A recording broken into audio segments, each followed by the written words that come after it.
जदि मनुष्यर जीवन रे केबे खराप समय आसी नथांता तेबे एठी किए आपणंकर निजर आउ किए आपणंकर पर केमिति जानी थांत। निज इच्छा रे बंचिबा एते भी सहज कथा नुह आज्ञा। जेतबेले तुमे निज इच्छा रे बंचिबाकू बाहरिबो एठी सर्वप्रथमे तो आपणंक निज लोक माने ही आपणंकु बंचिबाकू देबेनी। ए संपर्क भी गोटे अजब धरणर आज्ञा। एठी लोके तो एकथा कुहंती कि मोर एई जगारे संपर्कीय अछंती आउ सेई जगारे संपर्कीय अछंती, किंतु एकथा कहिबाकू भूली जाती कि से संपर्कीय मानंक सह संपर्क बा केते गभीर।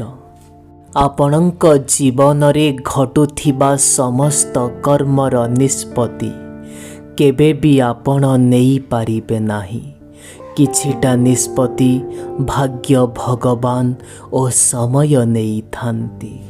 आपण कौनसी शिक्षानुष्ठानरु शिखिथिबा शिक्षा हुए तो भूली जाई पारंती, किंतु ए दुनिया लोक आउ जीवन ठारू जो शिक्षा मिलिछि ताकू आपण केबे भी भूली पारिबेनी। एठी कौनसी मनीष को जदि अधिक बयस होइथाए से मनीष बड़ नुह। एठी कौनसी मनीष पाखरे जदि अधिक टंका पैसा थाए से बड़ नुह। जिए पाखरे बसुथिबा कौनसी छोट लोक को भी छोट न भावे सीए तो बड़। केबे भी काहा सह काहाकू आपण तुलना करिबेनी आज्ञा। सूर्य ओ चंद्र निज समय रे ही आलोक प्रदान करंती। केवल सरकारी चाकिरी आउ बेसरकारी चाकिरी भितर ही जीवन न थाए।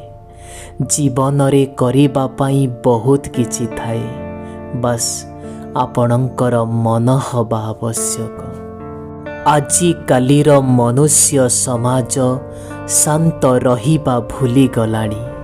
कौनसी कथा को मन देई सुनिबा भूली गलानी।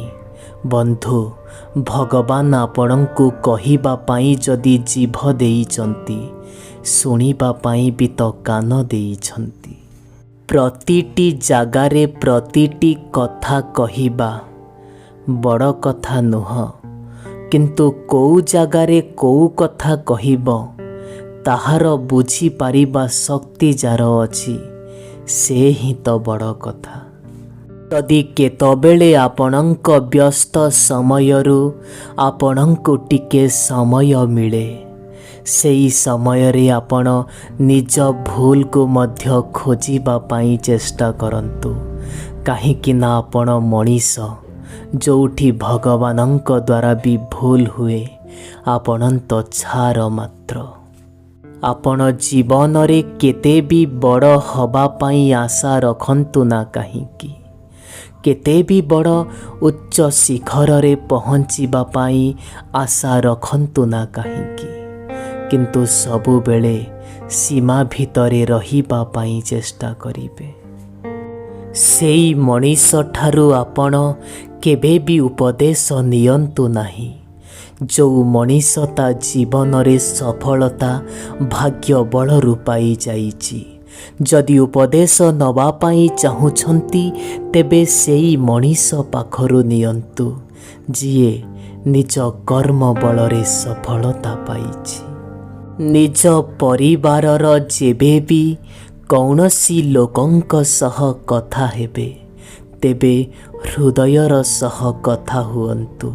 एमितिरे सारा दुनिया तो हृदयहीन। बंधु, जो लोक माने मते पसंद करंती नाही सेमाने प्रथमरु ही पसंद करंतीनी।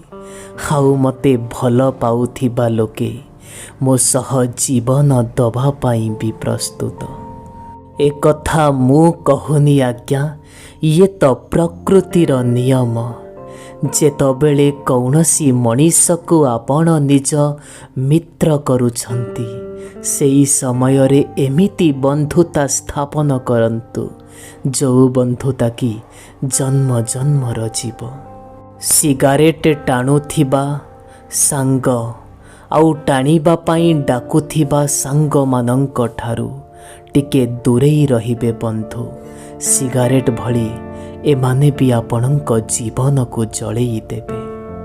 ପ୍ରତିଟି ମଣିଷର ଚେହେରା ଦେଖି ଚରିତ୍ର କହୁଥିବା ମୋ ଭଳି ମଣିଷ ସେତେବେଳେ ତ ଆଶ୍ଚର୍ଯ୍ୟ ହେଲା ଯେତେବେଳେ ଏ ମଣିଷମାନଙ୍କ ପାଖରେ ହଜାରେ ଚେହେରା ଦେଖିଲା। ନିଜକୁ କେବେ ବି ଛୋଟ ବୋଲି ଭାବିବେନି, ନିଜକୁ କେବେ ବି କମ୍ ବୋଲି ଭାବିବେନି। ନିଜକୁ ସବୁବେଳେ ଆପଣ ସ୍ପେଶାଲ ଭାବନ୍ତୁ, କାହିଁକି ନା ଆଜ୍ଞା ଭଗବାନ କେବେ ଫାଲତୁ ଜିନିଷ ବନାନ୍ତିନି। ଏ ଦୁନିଆ ଲୋକମାନଙ୍କ ସହ ମିଶିଲା ପରେ ଆଉ ଏ ଜୀବନର ପରିସ୍ଥିତି ସହ ଲଢ଼ିଲା ପରେ ମୋତେ ଏକଥା ବହୁତ ଭଲ ଭାବରେ ବୁଝା ପଡ଼ିଗଲା କି ମଣିଷ ପାଖରେ ମଣିଷ ପଣିଆ ହେବା ସେତେଟା ଆବଶ୍ୟକତା ନାହିଁ, କିନ୍ତୁ ପକେଟରେ ଟଙ୍କା ହେବା ବହୁତ ଆବଶ୍ୟକତା। ଜୀବନରେ ସବୁବେଳେ ଆପଣ ଚେଷ୍ଟା କରି ଚାଲନ୍ତୁ। ଯଦି ଆପଣଙ୍କୁ ସଫଳତା ମିଳିଗଲା ତେବେ ଆପଣଙ୍କ ପରିବାର ଖୁସି ହୋଇଯିବ, ଆଉ ଯଦି ସଫଳତା ନ ମିଳିଲା ତେବେ ଆପଣଙ୍କ ପଡ଼ୋଶୀ ଲୋକମାନେ ଖୁସି ହୋଇଯିବେ। ଆପଣ ଯଦି ଜୀବନରେ କେବେ ବି କାହାର ଭଲ କରିପାରିବେ ନାହିଁ ତେବେ ଗୋଟିଏ କଥା ମନେ ରଖିଥିବେ, କେବେ ବି କାହାର ଖରାପ କରିବାକୁ ଚିନ୍ତା କରିବେ ନାହିଁ। ବନ୍ଧୁ ଗୋଟିଏ କଥା କହିବି, ଆପଣଙ୍କ ପାଖରେ କେତେ ବି ଶବ୍ଦ ଥାଉ ନା କାହିଁକି, ଯଦି ଆପଣଙ୍କ ଶବ୍ଦ କୌଣସି ମଣିଷର ମନକୁ ଖୁସି ନ କରିପାରିଲା ତେବେ ସେ ଶବ୍ଦର କୌଣସି ବି ଅର୍ଥ ନାହିଁ। ବନ୍ଧୁ କେବଳ ଆପଣ ସେଇ ଲୋକମାନଙ୍କ ସହ ରୁହନ୍ତୁ ନାହିଁ ଯେଉଁ ଲୋକମାନେ ଆପଣଙ୍କୁ ଖୁସିରେ ରଖନ୍ତି, ସେଇ ଲୋକମାନଙ୍କ ସହ ବି ରୁହନ୍ତୁ ଆପଣଙ୍କୁ ଖୁସିରେ ଦେଖି ଯେଉଁମାନେ ଖୁସି ହୁଅନ୍ତି। ବନ୍ଧୁ ଏକଥାର କୌଣସି ବି ଆବଶ୍ୟକତା ନାହିଁ କି କୌଣସି ମଣିଷର କଥା ଆମ ଦେହରେ କଣ୍ଟା ଭଳି ଫୋଡ଼ି ହୋଇଗଲା ଯଦି କୌଣସି ନିଜ ଲୋକ କଥାବାର୍ତ୍ତା ବି ନ କରେ ନା, ସେହିଭଳି କଷ୍ଟ ହୁଏ। ସବୁବେଳେ ନିଜ ବାପା ମାଆଙ୍କୁ ଖୁସିରେ ରଖିବା ପାଇଁ ଚେଷ୍ଟା କରନ୍ତୁ, ତାଙ୍କ ମନକୁ ସବୁବେଳେ ପ୍ରଫୁଲ୍ଲିତ ରଖିବା ପାଇଁ ଚେଷ୍ଟା କରନ୍ତୁ। ଦେଖିବେ ଏ ଦୁନିଆ ଲୋକଙ୍କୁ ଆପଣଙ୍କୁ ଖୁସି କରିବାକୁ ପଡ଼ିବନି। ବନ୍ଧୁ ସମ୍ପର୍କକୁ ସବୁବେଳେ ନିଜ ହୃଦୟରୁ ନିଭେଇବାକୁ ଚେଷ୍ଟା କରନ୍ତୁ, କେବେ ବି କୌଣସି ସ୍ୱାର୍ଥ ପାଇଁ ନୁହଁ। ଯଦି କୌଣସି ବି ସମ୍ପର୍କକୁ ଆପଣ ସ୍ୱାର୍ଥ ପାଇଁ ରଖିବେ ତେବେ ସେ ସମ୍ପର୍କ କେବେ ବି ଜିତିପାରିବନି। ଯଦି ଏ କଥାର ସତ୍ୟତା ଅଛି, ଯାହା ତୁମେ ଦେଇଛ ତାହା ତୁମ ପାଖକୁ ଫେରିକି ଆସିବ, ତ ଭଲ ହେବ ଆମେ ଲୋକମାନଙ୍କ ପାଇଁ ଟିକେ ପ୍ରାର୍ଥନା କରିବା। ହୁଏତ ସେମାନଙ୍କର ପ୍ରାର୍ଥନାରେ ଆମ ଜୀବନ ସୁଧୁରିଯିବ। ବନ୍ଧୁ ଲୋକେ କୁହନ୍ତି କି ବାଦାମ ଖାଇବା ଦ୍ୱାରା ମଣିଷର ସ୍ମରଣ ଶକ୍ତି ବଢ଼େ। ଗୋଟିଏ କଥା କହିବି, ବାଦାମ ଖାଇବା ଦ୍ୱାରା ନୁହଁ ଆଜ୍ଞା, ବରଂ ଧୋକା ଖାଇଲେ ହିଁ ମଣିଷ ଉଚିତ ରାସ୍ତାକୁ ଆସେ। ଯଦି ସାଙ୍ଗରେ ରହିବାର କଳା ଶିଖିବା ପାଇଁ ଚାହୁଁଛନ୍ତି ତେବେ ଗୋଟିଏ ତାଲା ଠାରୁ ଶିଖିପାରିବେ ଆପଣ। ନିଜେ ଭାଙ୍ଗିଗଲା ବନ୍ଧୁ, ହେଲେ ନିଜ ଚାବିକୁ କେବେ ପରିବର୍ତ୍ତନ କଲାନି। ଯେଉଁ ଲୋକମାନେ ନିଜ ପରିଶ୍ରମ ଉପରେ ଭରସା କରନ୍ତି ସେମାନେ ଭାଗ୍ୟର କଥା କେବେ କୁହନ୍ତି ନାହିଁ।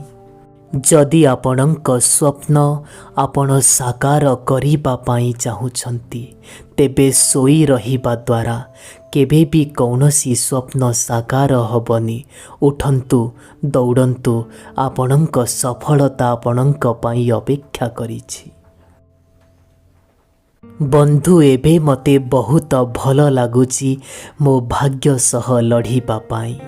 ଏମିତିକା ଭାଗ୍ୟ ମୋର ଯିଏକି ମୋତେ ଆଗକୁ ବଢ଼ିବାକୁ ଦେଉନାହିଁ। ଆଉ ଗୋଟେ କଥା, ମୁଁ ବି ବଡ଼ ଜିଦିଆ, ଏତେ ସହଜରେ ଛାଡ଼ିବାର ନାହିଁ। ସେଇ ଲୋକମାନେ କେବେ ବି ଜୀବନରେ ସଫଳତା ପାଇପାରିବେନି ଯେଉଁ ଲୋକମାନେ ଅନ୍ୟମାନଙ୍କ ଛାଇରେ ଚାଲନ୍ତି। ସଫଳତା ତ ସେଇ ଲୋକକୁ ମିଳେ ଯିଏ ନିଜ ପାଦରେ ଚାଲିବାର ଶକ୍ତି ରଖିଥାଏ।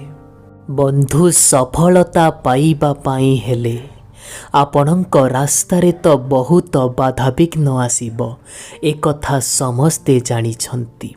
କିନ୍ତୁ ଗୋଟିଏ କଥା, ଯିଏ ହାରିବାକୁ ଚାହେଁନି, ଯିଏ ଡରିବାକୁ ଚାହେଁନି, ତାକୁ ସେ ବାଧାବିଘ୍ନ କେବେ ବି ରୋକିପାରିବନି। କାଶ ଏମିତିକା ଦିନ ଆସନ୍ତା କି ତୁମେ ଆଉ ମୁଁ ଗୋଟିଏ ପାଖରେ ଠିଆ ହୋଇଥାନ୍ତେ, ଆଉ କୌଣସି ଗୋଟେ ବୃଦ୍ଧ ମଣିଷ ଆସି କୁହନ୍ତା କି ଭଗବାନ ତୁମକୁ ସବୁଦିନ ଖୁସିରେ ରଖନ୍ତୁ। ଆଜିକାଲିର ଭଲ ପାଇବା କିଛି ଏମିତିକା ପ୍ରକାରର ହୋଇଗଲାଣି ଆଜ୍ଞା। ଯିଏ ଯେତେ ନିଜ ହୃଦୟରୁ ଭଲ ପାଇବ ତାକୁ ସେତେ ବଡ଼ କଷ୍ଟ ହିଁ ମିଳିବ।